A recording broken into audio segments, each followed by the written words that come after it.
제가 책을 읽다가 한 사람의 어떤 인생관을 보게 되었습니다. 그 사람의 인생관이 어떤 인생관인지 한번 보고 싶은데요. 혹시 서강대 한동일 교수의 그 라틴어 수업이라는 책을 읽어보신 분들이 있으신지 모르겠어요. 상당히 유명한 책이고 또 잘 팔린 책이죠. 그 책에 보면은 이런 인생관이 나옵니다. 이런 라틴어 이제 챕터마다 라틴어 격언을 하나씩 얘기하면서 그거를 풀어서 자기의 어떤 생각을 덧붙이는 얘기인데 이런 얘기를 제가 한번 풀어서 제 언어로 한번 설명해 보겠습니다. 모든 동물은 성교 후에 우울하다라는 라틴어 격언이 있습니다. 이는 모든 인간이 열정적으로 고대하는 순간을 지나게 되면 우울함을 느낀다는 뜻입니다. 대중의 갈채와 환호를 받는 연주자나 가수가 공연을 마치고 집으로 돌아가 홀로 있을 때 느끼는 감정이 바로 이것입니다. 저는 여러분이 이런 우울을 느끼게 되는 위치까지 올라가 그 감정의 정체가 무엇인지를 알게 되기를 바랍니다. 공부를 해보지 않은 사람이 공부 그거 별거 아니야 라고 말할 수 있을까요? 성공과 실패를 해보지 않은 사람이 그것에 대해 논한다면 그 말에 무게가 실릴까요? 달리기 끝에서 느끼는 우울함이나 허망함과 같은 감정들은 결국 부정적인 것만은 아닙니다. 거기에서 우리는 또 다른 나를 만날 수 있기 때문입니다. 내가 원하는 것이 이거다라고 생각해서 열심히 달려갔다가 막상 이루고 나서야 자신이 정말 원하는 것은 그게 아니었다는 걸 깨닫기도 합니다. 그러나 내가 어떤 사람이고 무엇에 기뻐하고 슬퍼하는지 나에게 무엇이 필요한지는 달려본 사람만이 압니다. 그래서 저는 우리가 할 수 있는 한 치열하게 달려가고 그만큼 노력을 한 다음에 찾아오는 우울감을 경험해 보기를 바랍니다. 그러고 나면 아마도 또 다른 세계가 여러분 눈앞에 펼쳐질 것입니다. 아멘 하시면 안 됩니다. 여러분 이 말 들었을 때 어떤 생각이 드십니까? 매력적인 인생관이라고 느껴지십니까? 아니면 나도 모르게 고개가 끄덕여지십니까? 일단 겉으로 보기에는 아주 멋들어집니다. 그렇죠? 사실 라틴어 격언이 들어가면 뭔들 안 멋있겠습니까? 그렇죠? 포스트 코이툼 옴네 아니말 트리스테 에스트.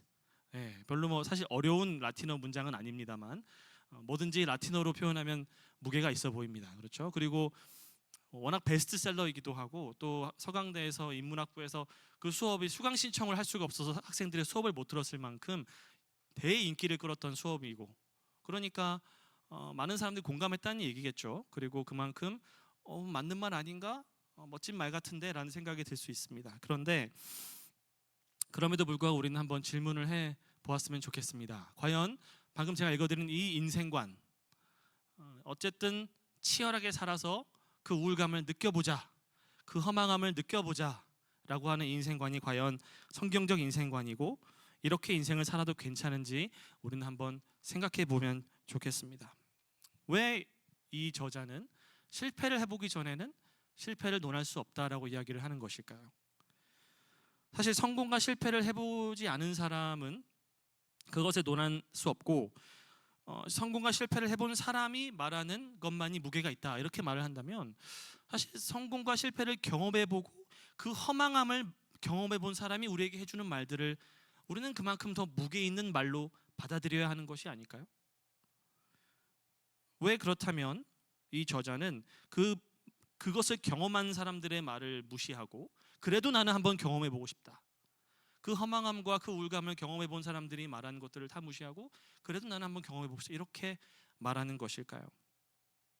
치열하게 노력한 다음 허망함이 찾아오게 되면 아마도 또 다른 세계가 우리에게 펼쳐질 거라고 말하는데 과연 이 또 다른 세계는 어떤 세계일 것이고 그 아마도라는 말에 우리는 얼마만큼 우리의 신뢰를 둘 수 있는 것일까요?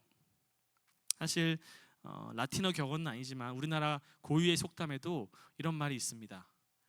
똥인지 된장인지 먹어봐야 아느냐. 그렇죠? 똥인지 된장인지 먹어보지 않고도 알 수 있다라고 말하는 사람에게 너는 그 똥의 그 냄새와 그 고약한 냄새와 그 맛을 경험해보지 않고서 어떻게 그것이 똥이다라고 말할 수 있느냐 이렇게 말을 할 수가 있을까요? 어떤 선비가 과거 시험을 보기 위해 열심히 몇 달에 걸쳐서 한양으로 올라갔다고 해봅시다. 정말 누구보다 빨리 열심히 달렸는데 알고 봤더니 한양이 아니라 반대 방향으로 해서 부산에 도착을 한 것이에요.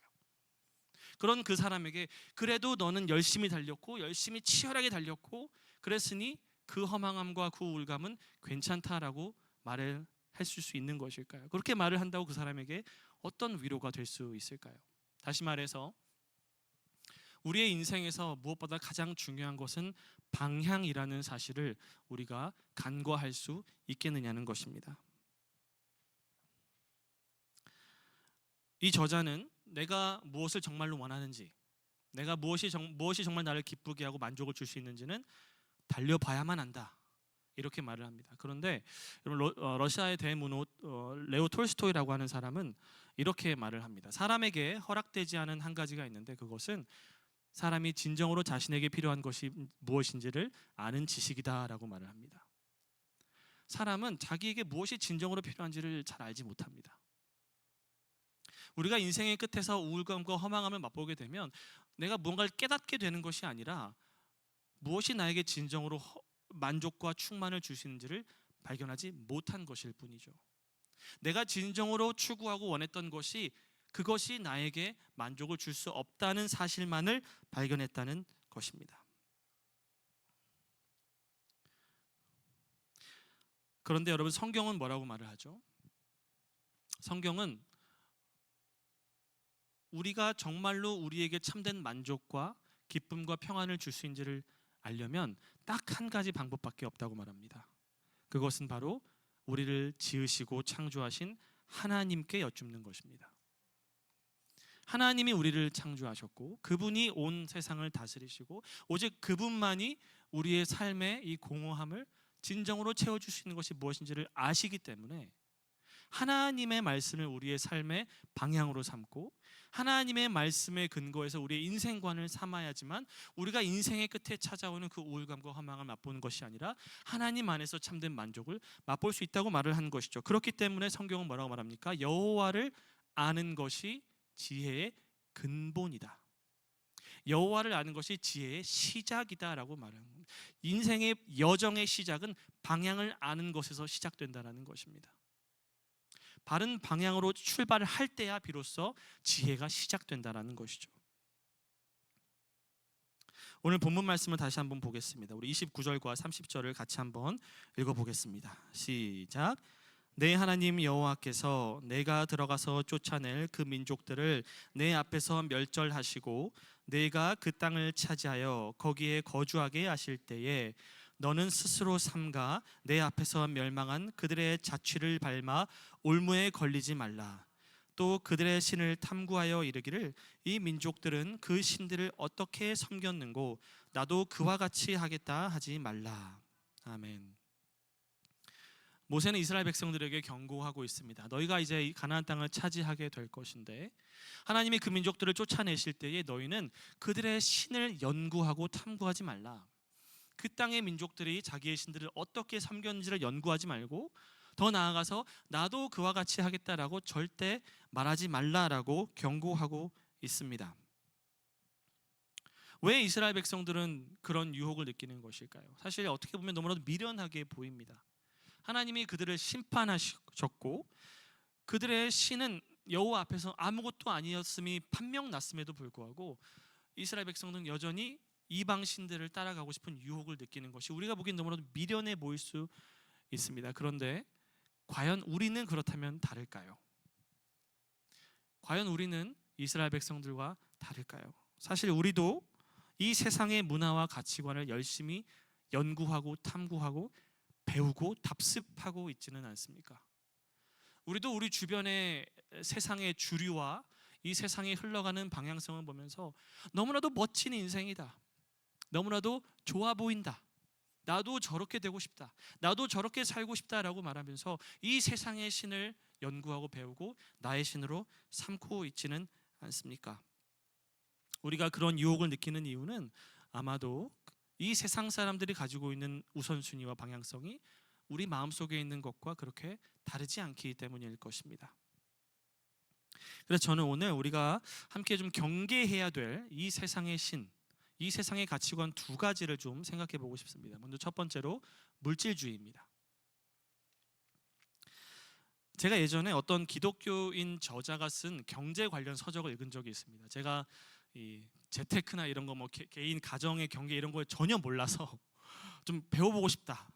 유학을 나오기 전에 앞으로 힘들어질 텐데 유학 가면 어떻게 관리를 해야 될지 궁금해서 또 기독교인 저자가 썼다고 하니까 성경적인 어떤 그런 경제관념을 좀 배울 수 있겠다 싶어서 읽어봤는데 그 저자가 이런 말을 하는 거예요.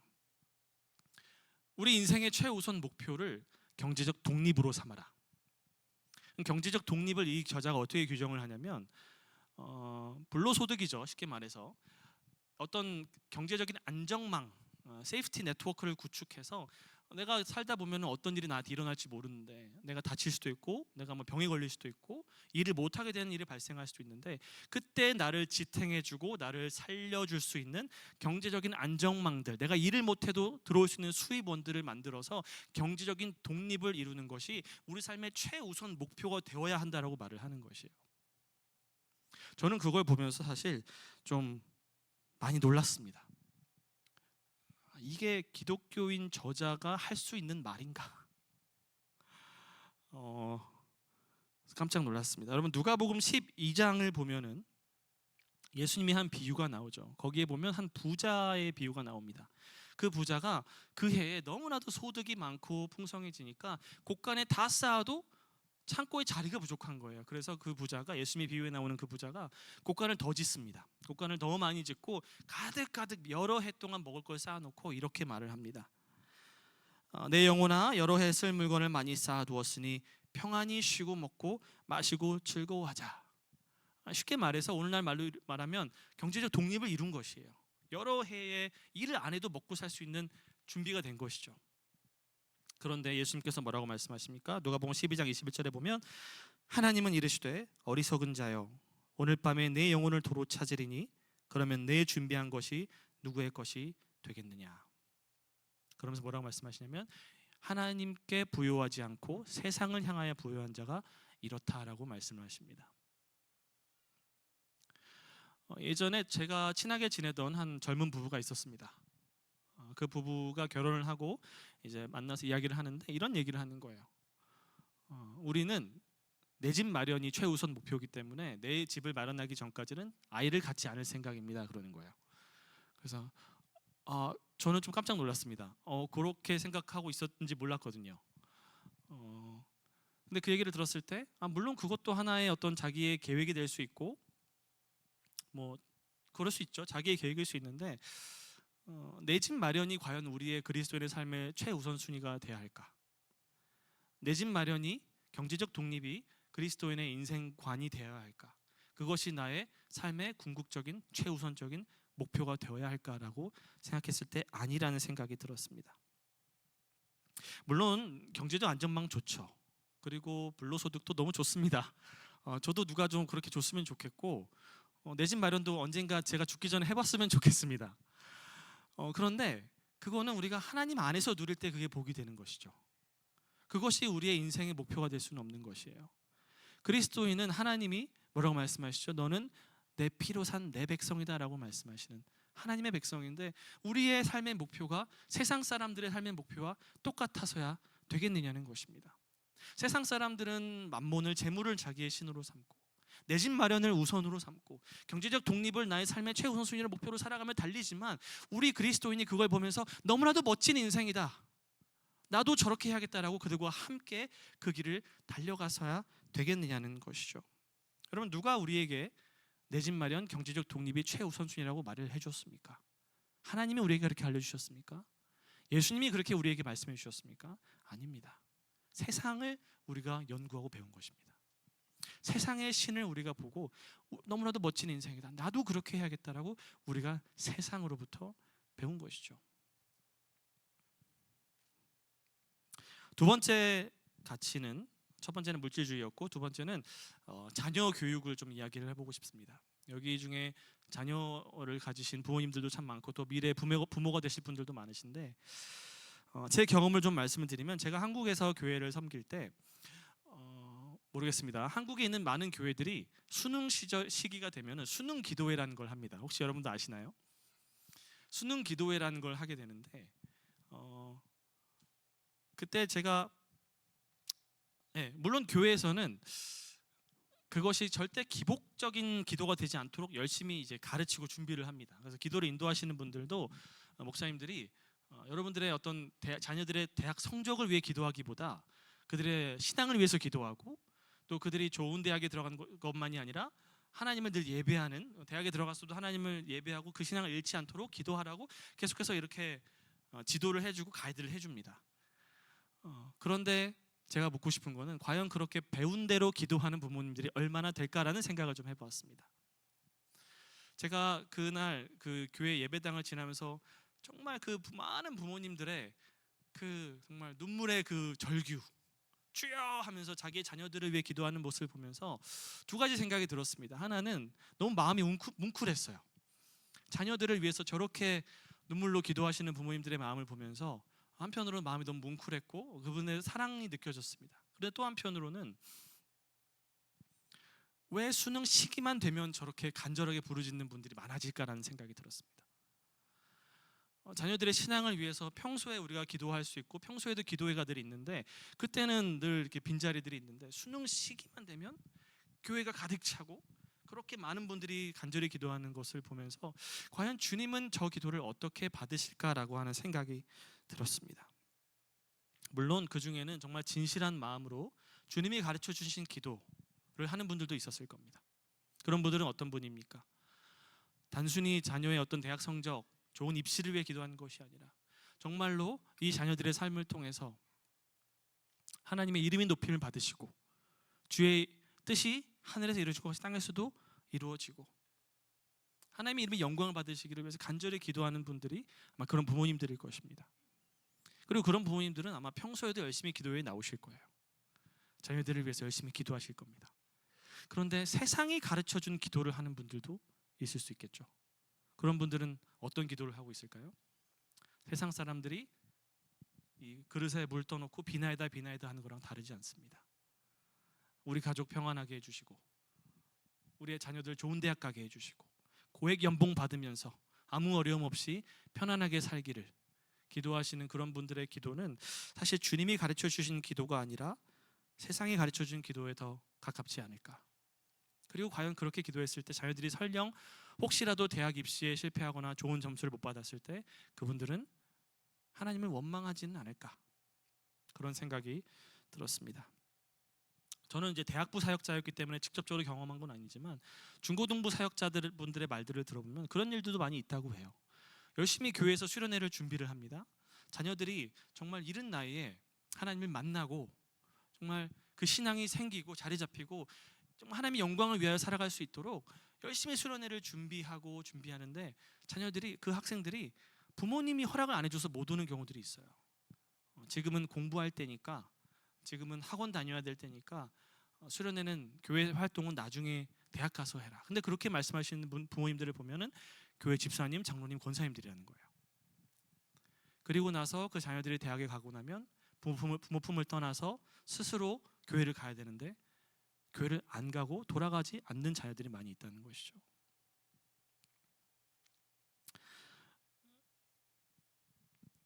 우리가 우리 자녀들의 인생의 주인이 아니지 않습니까? 우리 자녀들의 인생의 주인은 하나님이시고 예수님이시고, 그렇다면 우리는 이 자녀들을 하나님의 뜻대로 길러야 되는 청지기인 것이죠. 우리는 우리 자녀들을 내 것으로 생각하는 것이 아니라 하나님께 드려진 자식들이다. 그게 사실은 우리가 하나님 안에서 언약 백성으로서 가져야 될 마음이라고 저는 생각을 합니다. 그것을 잃어버릴 때 우리는 세상의 가치관을 따라가게 되는 것이죠. 세상 모든 부모들이 자기 자녀의 대학과 어떤 좋은 직장에 들어가기를 바라는 그 세상의 어떤 우선순위와 가치관들을 나도 답습하고 있는 것입니다. 우리가 세상의 신을 이렇게 탐구하며 그들의 인생관을 따라가는 이유는 그들의 인생이 너무나도 멋져 보이기 때문일 것입니다. 사실 여러분 성경을 보면은 바벨론이 보통 음녀로 많이 표현이 되는데 그 음녀의 모습을 보면 화려합니다. 여러 보석들로 치장을 하고 아주 여러 색깔의 화려한 옷을 입습니다.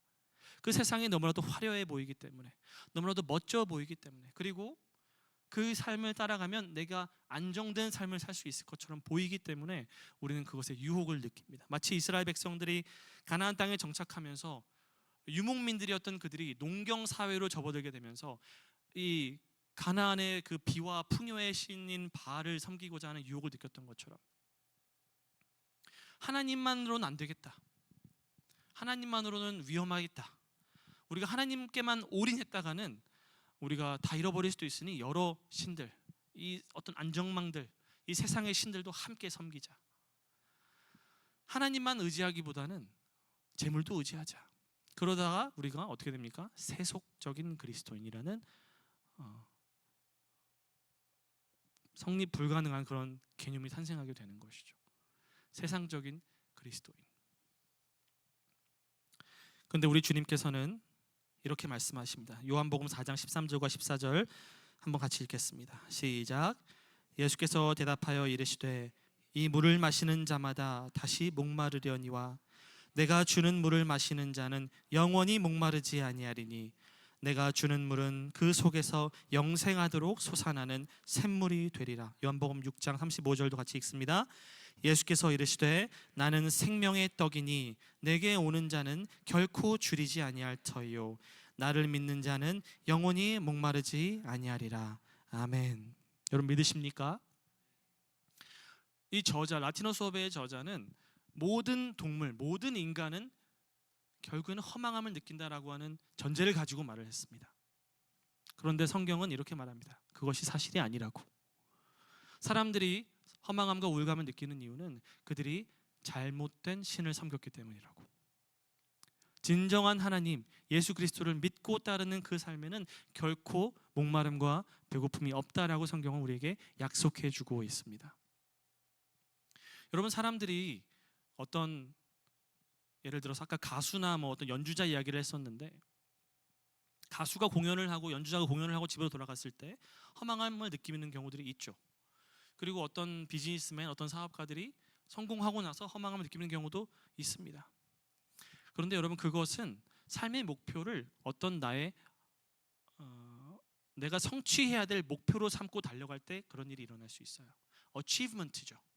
내가 뭔가를 달성하고자 하는 목표.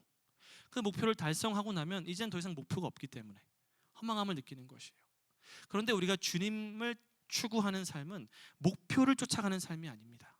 그것은 주님과 깊은 관계로 들어가는 삶이에요. 그 관계는 영원한 관계입니다. 인간의 관계는 그 속에서도 허무함을 느낄 수 있습니다. 부모님들이 자녀에게 올인하고 내 인생을 자녀에게 쏟아부었는데 나중에 자녀들이 둥지를 떠나갔을 때 허망함을 느낄 수 있어요. 그런데 하나님과의 관계는 그렇지 않아요. 그분은 영원하시기 때문입니다. 그분은 늘 나와 함께 하시기 때문입니다. 그분은 내가 알면 알수록 실망한 적이 없는 분입니다. 알면 알수록 더욱더 아름다운 분이시고, 알면 알수록 더 그분 안에 더 깊이 들어가게 되는 분이에요. 그분은 무한하신 분이에요. 그래서 그분과의 관계에는 목마름이 없는 것입니다. 그분과의 관계는 굶주림이 없는 것이에요. 그분이 나보다 크기 때문에. 그러한 인생을 살아간 여러분 되시기를 축원드립니다. 여러분의 자녀가 여러분에게 엄마 아빠의 인생관은 뭐예요? 라고 물어보신다면 전 여러분 이렇게 대답하기를 축원드립니다. 엄마 아빠의 인생관은 이거야. 내 인생은 그리스도로 충분합니다. 그리스도 한 분만으로 나는 만족합니다. 예수 그리스도를 가졌으니 나는 모든 것을 가진 자입니다.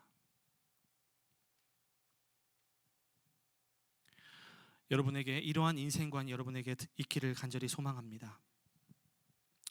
말씀을 맺겠습니다. 다시 서론으로 돌아가서 그 서론의 인생관은 이렇게 말을 했었죠. 인생의 우울감과 허무함도 느껴본 사람만이 말할 수 있으니 그래도 그것을 추구하라고.